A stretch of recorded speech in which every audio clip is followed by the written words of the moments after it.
আৰু ডিপেইণ্টেছ কালেকশ্যন পেজৰ ফালৰ পৰা আজি আপোনালোকলৈ লৈ আহিছোঁ বিৰাট ধুনীয়া ষ্টনৰ গলপতা।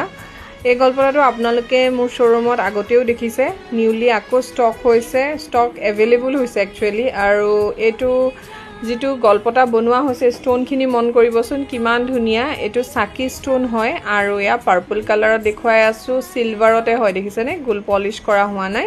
আৰু এই ছেটটো যদি আপোনালোকে ল'ব বিচাৰে তেতিয়াহ'লে প্ৰাইচ আহিব 2650 টকা, 2650 টকাতে ল'ব পাৰিব।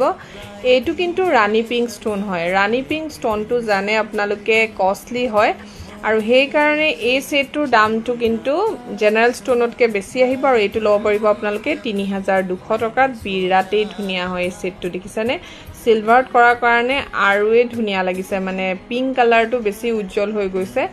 চ' আপোনালোকে ল'ব পাৰে চিলভাৰত ৰাণী পিংক ষ্টন 3200। এইটো চাওক, ৰেড ষ্টনত যদি আপোনালোকৰ প্ৰয়োজন হৈ আছে তেতিয়াহ'লে এইটো ল'ব পাৰে। আৰু ষ্টনটোৰ কাৰণে এই ছেটটো বিৰাটেই ধুনীয়া লাগে। ৰেড হয়, পিয়'ৰ ৰেড কালাৰটো দেখিছেনে, চিলভাৰত কৰা হৈছে। আৰু এইটো কিন্তু আপোনালোকে 2650 টকাতে ল'ব পাৰিব। আৰু যদি ল'ব বিচাৰে তেতিয়াহ'লে সোনকালে মোক যিটো স্ক্ৰীণত নম্বৰ দেখা পাই আছে এই নম্বৰটোত হোৱাটছআপ কৰিব। Thank U.